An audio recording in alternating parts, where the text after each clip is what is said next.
Hello, I'm Michael Scharf, President-Elect of the American Branch of the International Law Association. Named after the former president and chairman of the board of the ABILA, the Charles Siegal Distinguished Service Award was established by the ABILA's Board of Directors in 2020. It was established to recognize, quote, outstanding contributions to the ABILA by a member of the ABILA Board, the ABILA Committees, and or the ABILA's International Law Weekend. In choosing the recipient, the selection committee may consider an individual's specific extraordinary service initiatives and or sustained superior contributions to the ABILA over a number of years, end quote. The inaugural Charles Siegal Award winner was Cynthia Lichtenstein, who was presented the award at International Law Weekend 2020. After considering a number of stellar nominees, the selection committee, which was made up of Christina Cerna, Paul Dubinsky, William Achivas, Peter Yu, and myself, selected, drum roll please, Jim Nafziger to be the 2021 recipient of the Charles Siegal Award. Let me take this opportunity to highlight some of Jim's extraordinary contributions to the American branch of the International Law Association over a 40-year span. In the American branch, Jim has chaired the Human Rights Committee. He served as Director of Studies, Vice President, and President. He initiated during his tenure as President regional international law weekends, and he had greatly expanded branch membership and promoted cooperation with other international law organizations. In the International Law Association, the mother organization, he served for over 25 years as rapporteur and then chair of the Cultural Heritage Law Committee, which has produced valuable studies and 2 draft conventions. Jim was named to the International Law Association's Executive Council in 2000, representing the American branch there for 16 years before his elevation to the office of Vice Chair of the Council. One of a very few number of American branch members ever to have been so honored. Jim truly appreciates and has worked diligently to further the roles of the International Law Association and the branch in preparing committee studies that develop and advance international law and in staging educational and networking events, such as International Law Weekend, Regional International Law Weekends, and International Law Association conferences.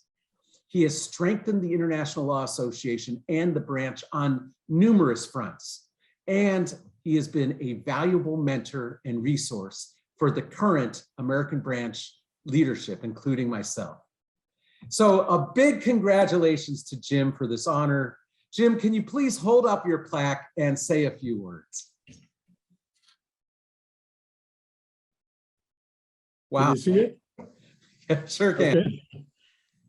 Well, thank you, Mike, for your very kind introduction, and thanks also to all of my colleagues in ABILA. My work in ABILA and the ILA as a whole has really been central in my professional life. I'm sort of taken aback, Michael, to realize it's been 40 years, as you reminded me. In any event, it has been an extraordinarily enjoyable experience for me, and I'm looking forward to continuing on as the organization continues to develop.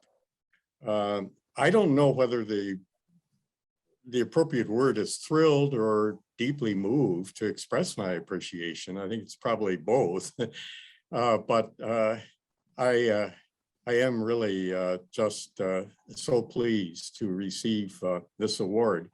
I am especially pleased just a year after the first award was made to Cynthia Lichtenstein, who for many of us is the grande dame or the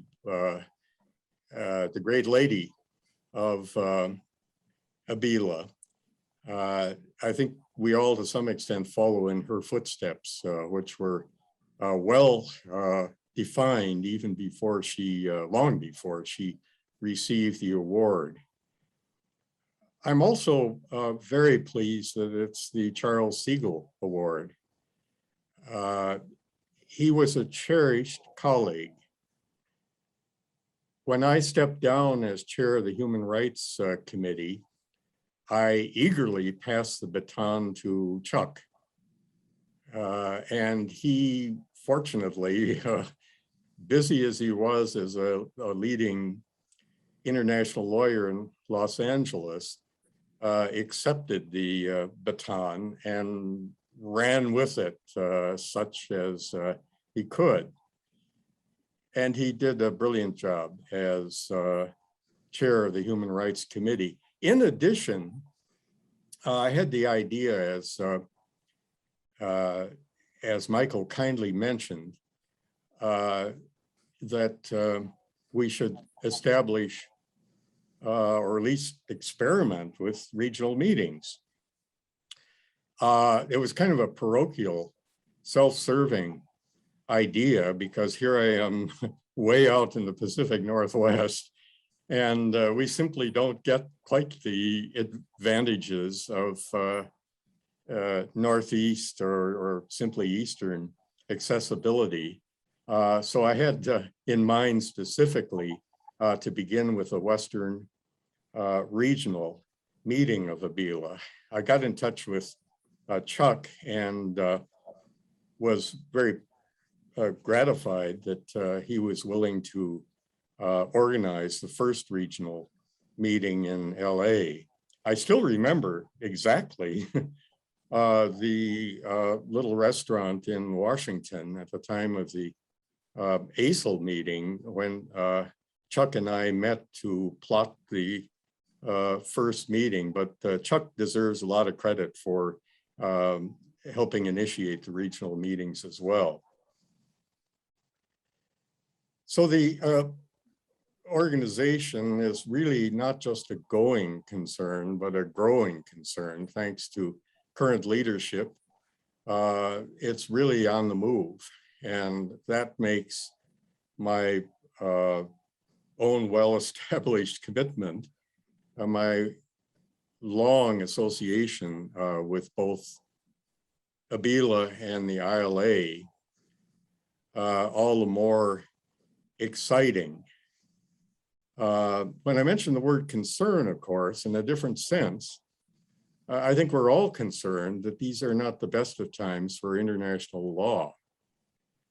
That's why organizations like ours, and I would have to say, you know, I'm very prejudiced, especially ours, have picked up on this concern, are moving with it, and I think making some progress. First, to try to restore some of the lost art, and also simply to progress as we are doing.